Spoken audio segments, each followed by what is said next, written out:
What's going on, everybody, and welcome to the Other Side of the Firewall podcast. We talk about the latest and greatest in cybersecurity news, as well as we highlight those movers and shakers and glass ceiling breakers, those people of color who made it to the other side of the proverbial firewall. My name is Ryan Williams, and as always, I'm joined by Shannon Tynes. What's up? What's up? And Chris Abicon. What's going on, everybody? What's going on? So, welcome to the podcast. If you're new, Monday, Tuesday are topics, Wednesday discussion, Thursdays Ask a CISSP, and I actually do have one almost ready to go out for this upcoming Thursday. And then Fridays, everything else, movies, books, games, all that good stuff. You can either listen to us on your podcast platform of choice, YouTube, and now we're on 99.1 FM out in the Atlanta metro area, and channel 10 in the Fairfax, DC public access space as well.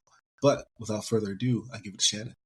All right, everybody. So this article comes from thehackernews.com, written by Ravi Lakshmanan. And the title of this one is DeepSeek AI Database Exposed, Over 1 Million Log Lines, Secret Keys Leaked, right? So for those of you that are keeping up with AI, right, DeepSeek is one of those that has come out of nowhere and has gotten really popular, right? So this is, I know I'm the one on the podcast that really talks, I make the jokes, right? AI is going to take over. It's going to do this. It's going to do that. This is the type of stuff I'm talking about, right? So what ended up happening? So the HTTP interface, right? What ended up happening was they execute an arbitrary SQL query entry, right? Directly via the web browser, right? Using DeepSeek AI. So this is what ends up happening is you have this exposure. It was a million lines of log streams, and it has chat history in it. It has keys in it. It has the back-end details for different things, highly sensitive information, right? API secrets, operational metadata. Now, DeepSeek comes out and says, yeah, we plugged the security hole, we're still good now, right? So everything is good to go, but that is not exactly the case, right? So you have to worry about this because everybody is in a rush to have that new next AI, right, that everybody can get into and do things with. So I think what ends up happening is like the security guardrails we talk about all the time, they kind of get, I don't want to say overlooked, but they're not as enforced as they should be. And I think I'm pretty sure that's what happened here, right? So yeah, they fixed it and everything like that, but this is the problem you have to worry about when you start doing all this stuff. When it comes to your DeepSeeks, your chat, what is it called? The popular one. I'm blanking right now. ChatGPT. Yeah, I was like, I know it's chat. I'm missing the chat GPT. Like, this is what you have to worry about with these different products that are out there when it comes to AI. But yeah, folks, be careful out there, right? Like, just because you see the new buzzy thing that's coming up, it's no guarantee it's actually protected like it needs to be. You know what I mean? But Chris, what's your thoughts on this? I mean, so my first thoughts were like cybersecurity consulting hat, right? Putting that for perspective. DeepSeek is a startup, right? And they produced a product that is incredible. Right, it's the talk of the town, and it's got the attention of all these nations, all these markets, all these the bigwigs. Everybody knows who they are all of a sudden, right? And after this discovery, it led to a, let's just say, financial pitfall or loss, and in some degree, right? You can see how much of the market valuation of NVIDIA, right? But I'm not going to go there. You guys can connect the dots. That being said, DeepSeek being one, a startup, and two, getting the attention of not just, pretty much everybody in the IT industry, and also they're getting attention in the from other governments, right? So I'm not really sure how this leak came to be, right? But it sounds like they put a target on themselves because they were the ones initiating change somehow. Status quo is NVIDIA is leading the pack with, they're the hardware leader. And all these companies falling into that, right? And I think just from the perspective of change, DeepSeek put a target on themselves. So a lot of people wanted to capitalize on a potential weakness. Again, there are a lot of talks about China and, there's all the privacy regulations and data protection commissions from Ireland, right? Not making sure that DeepSeek apps were unavailable in Italy, right? So certain European countries due to GDPR and things like that. Right. So there is attention from pretty much the entire world on this specific app. So in my head, naturally, as a startup, right, startups are, speaking in broad sense, generally immature when it comes to policies, procedures, and security. But take that like as kind of a lesson, right? Like a lot of startups, they'll look to get, something like a SOC 2 in America, or in this CSF, and just kind of to assess kind of their security posture. But to me, it's like, hey, look, they're a startup. Maybe they've got some type of framework that they're following, but nobody's immune, right? once your product's out there, once you're you make it, you better be able to take the heat. And what happened is, they were not able to take the heat. They were hacked, which was kind of just a natural progression of things to happen, right? And I don't think I think there's a lot of people interested in seeing how they were able to replicate ChatGPT with the level of hardware that they have, right? So that OpenAI is curious if they've scraped some of their code, in their algorithm, right? So I just think it's kind of a natural progression of what were things to come. So I just think that the DeepSeek story, I think it just started. Right? This is kind of like chapter 2 in the DeepSeek, arc of of cybersecurity. So yeah, I'm just very interested to see what happens next.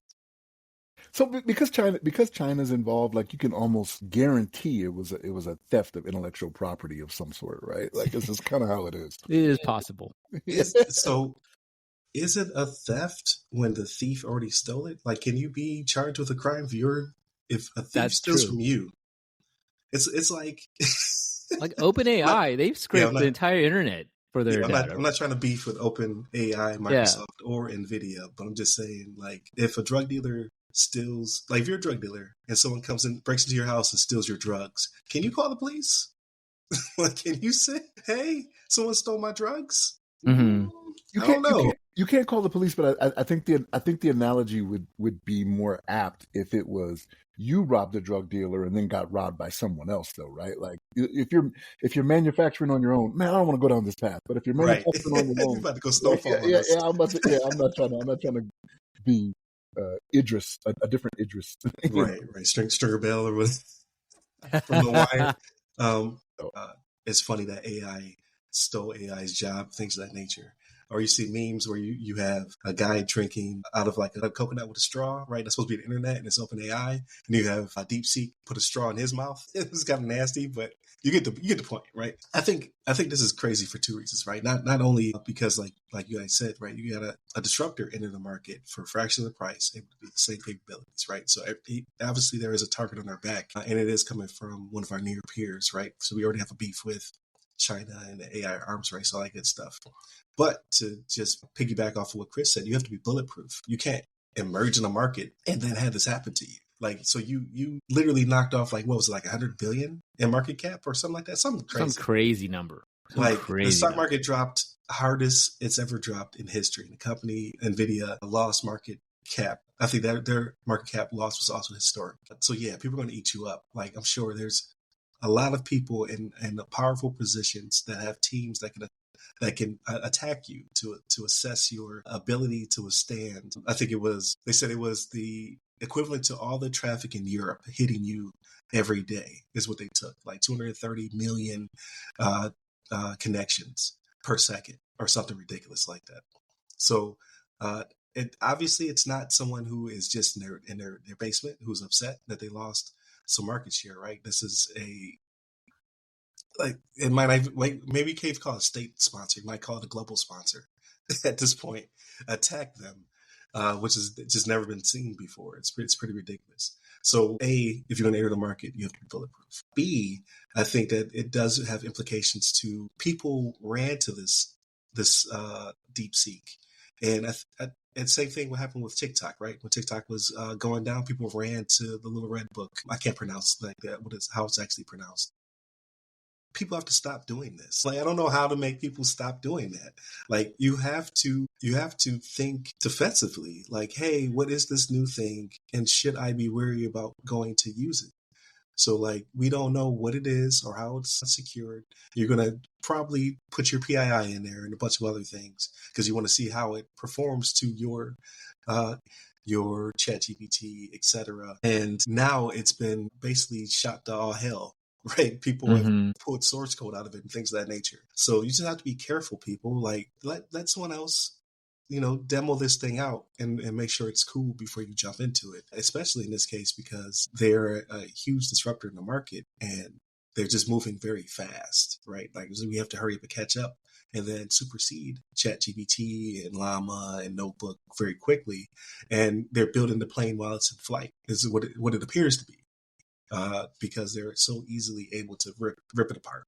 So I think it just goes to show people are hungry for new tech, but they also do not scrutinize their own security and other things. But I think we talk about that pretty much every week on the show. You got me thinking about that Michael Jordan thing. Stop. Get help. Yeah, I remember that. Classic. Before memes were memes. Yeah, I love it.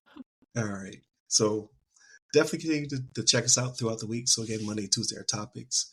Wednesday discussion. Thursdays Ask a CSP. I have a few cool ones coming up this upcoming month, and I have a bunch of returning guests, hopefully throughout the year. And then Fridays, everything else, movies, books, games, all that good stuff. Hit us up on all the platforms. They go by our name, The Other Side of the Firewall, The Other Side of the FW, or Ask a CISSP. Get me up personally. I'm at RY Security Guy. That's RY Security Guy. You can find me pretty much on all the platforms. But LinkedIn is where I'm most active. And where can they find you, Chris? You can find me on LinkedIn under my name, Chris Abacon. Last name is spelled A. Bacon. There it is. Stay safe. Stay secure.